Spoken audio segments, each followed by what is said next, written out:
rather snappy, won't you? I have some very heavy thinking to do before 10 o'clock.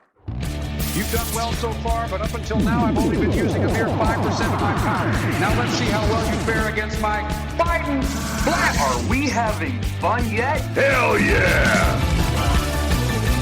While you and I are talking this very minute, some slimy, green-headed, 12-legged creep could be crawling into the White House.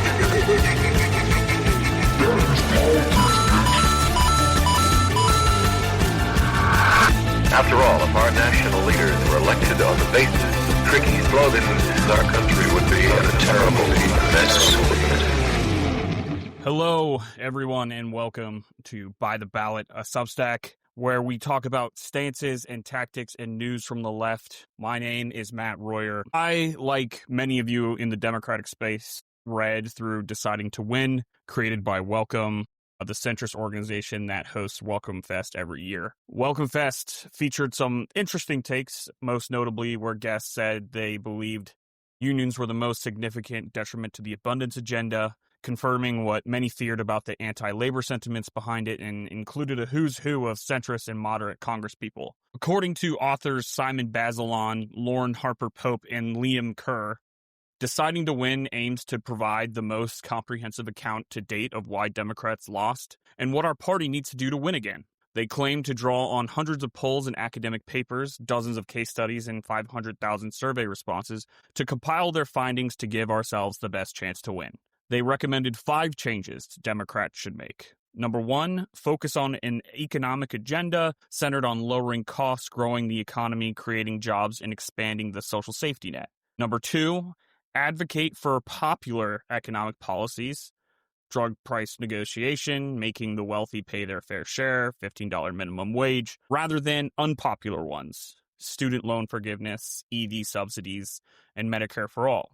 Number 3, convince voters we share their priorities, the economy, cost of living, healthcare, border security, public safety, and focus less on issues voters think we emphasize too much: climate change, democracy, abortion, identity, and cultural issues. Number 4, moderate positions on immigration, public safety, energy production, and identity and culture issues. And number 5, criticize the outsized influence of corporation and the ultra-wealthy, but without sounding like socialists. I have to admit, I went into this already biased, expecting repurposed third-way takes and a condescending chastising of progressive politics. But I dug in anyway, because I'm interested in an all-of-the-above approach to winning on the left. So like many of you, I have thoughts. Here's what they got right and what they got wrong. What they got right. Credit where credit is due.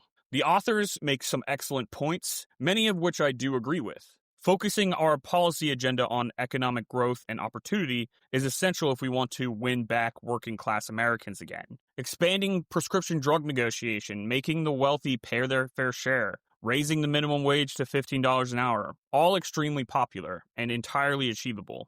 But here's the real issue. Democrats have talked about these things for years, just too cautiously and too conservatively. We nibble around the edges. We propose half measures. We water down the bold ideas that would actually close the obscene wealth gap in this country. As I wrote previously, the blueprint already exists. FDR's New Deal, labor-forward populism, economic justice. But we spent too long governing like we're still terrified of Ronald Reagan's ghost. The report also correctly points out something that should ring in every strategist's ears. Most voters think Democrats don't share their priorities. And that's not because we don't care. It's because we spend so much time reacting to Republican cultural attacks that we bury our strongest message. We want you to thrive. But this isn't black and white. We can walk and chew gum at the same time. We don't need to throw LGBTQ plus people under the bus just to talk about inflation. We don't need to sacrifice immigrant communities to show we care about the economy. We don't need to pretend public safety and racial justice are mutually exclusive. We can lead with affordability and wages and still stand proudly in our values. The authors say we should defend our morals, and they're right. But then they turn around and imply we should mute those morals whenever the polling dips. That's not courage, that's fear. Another point where they're spot on: corporate power is rotting our democracy from the inside out.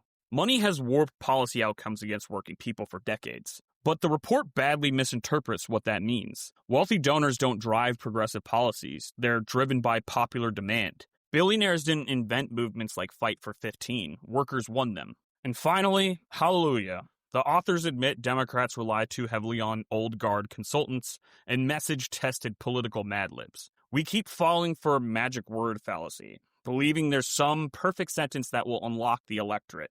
Meanwhile, Republicans are dominating digital, setting the agenda, taking risks, and investing everywhere. Democrats need to be bolder, faster, and less afraid of new tactics, not hiding behind the Clinton-era playbook like it's sacred scripture. Bold ideas and bold messaging is winning energy. Timid ideas and timid messaging, why bother even voting? On the whole, Welcome does name the right challenges, but they still prescribe the same cautious centrism that keeps causing them. What it gets wrong. Okay, now that we've given them credit, let's talk about where their analysis falls apart. First, and this is a big one, they only looked at voters. Like, literally only the people who already participate in the elections. But what about the 1/3 of the country that didn't vote last year? Tens of millions of Americans, many of whom are working class, didn't show up because they believe politics doesn't help them. They see Congress spend billions on foreign aid while they struggle to afford groceries, rent, childcare, and healthcare.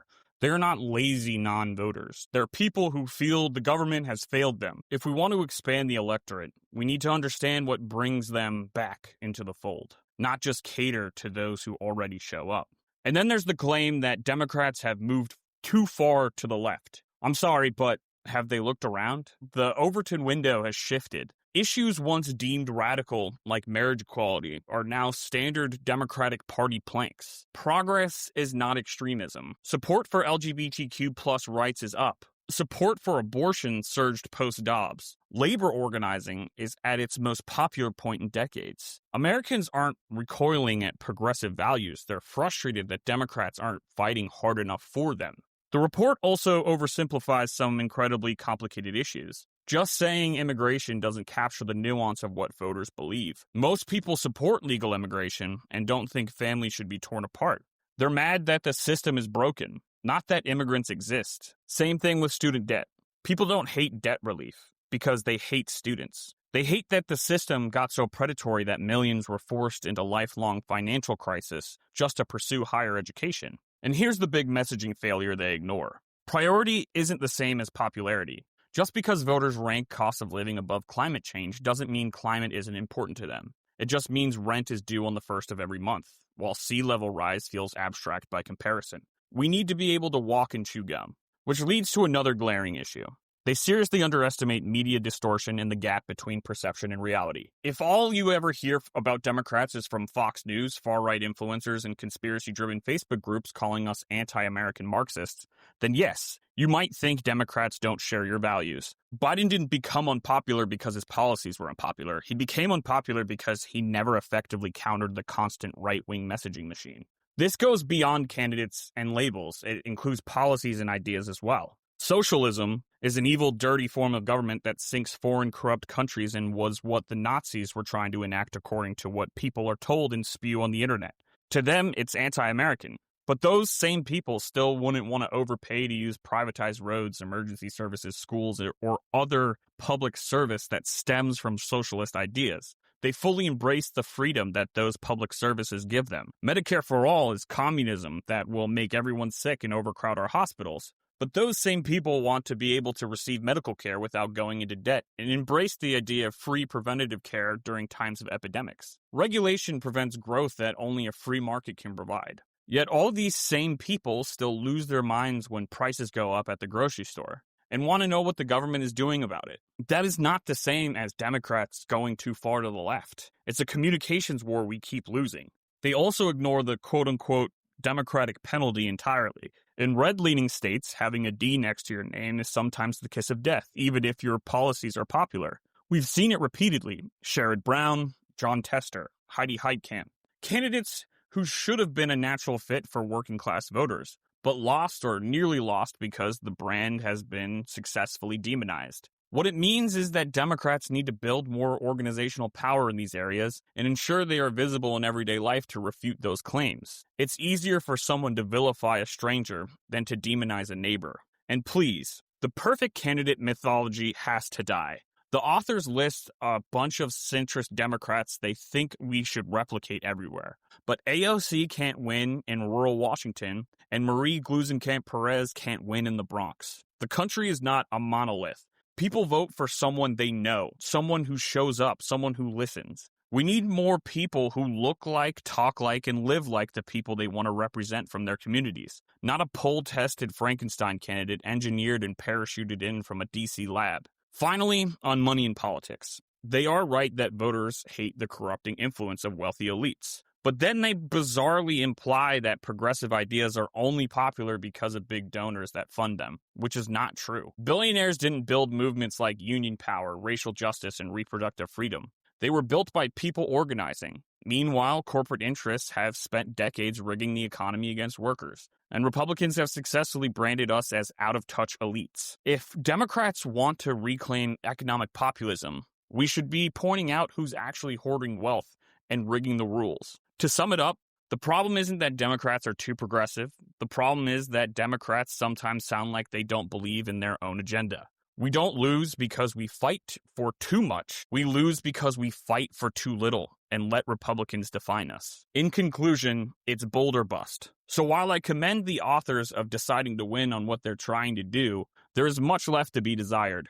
And this feels very much like running to the middle and punching left again. And that has never worked, especially not last year for Vice President Harris. Because here's the truth. America isn't asking for smaller dreams. They're asking for leaders who will fight like hell for them, not for shareholders or lobbyists or whatever consultant said the safe thing polls best with suburban dads. We can't fix a system that's rigged against working people by nibbling around the edges. We can't build a multiracial working class coalition by telling parts of that coalition to sit quietly in the back. We can't win back trust by sounding like we're afraid of our own values. Democrats must lead with conviction, not apology. We win when we name who's screwing people over, like corporate landlords, private equity, price gouging monopolies. When we fight for broad, visible improvements in people's daily lives, like lowering costs, higher wages, good housing, and safe communities. We win when we show up everywhere, not just where it's comfortable. And we show up when we expand the electorate, not just chase the fraction who already vote.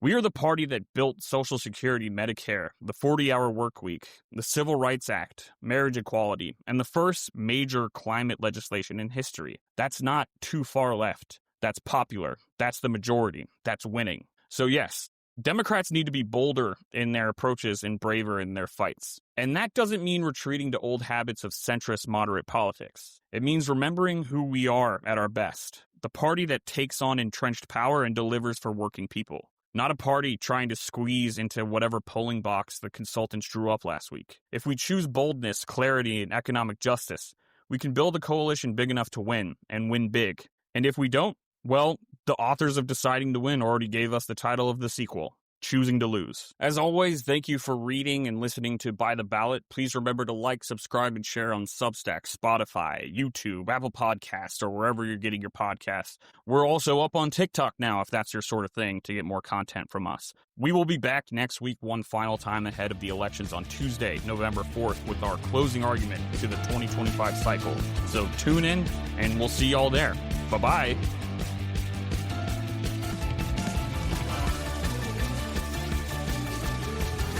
Thank you for reading and listening to By the Ballot.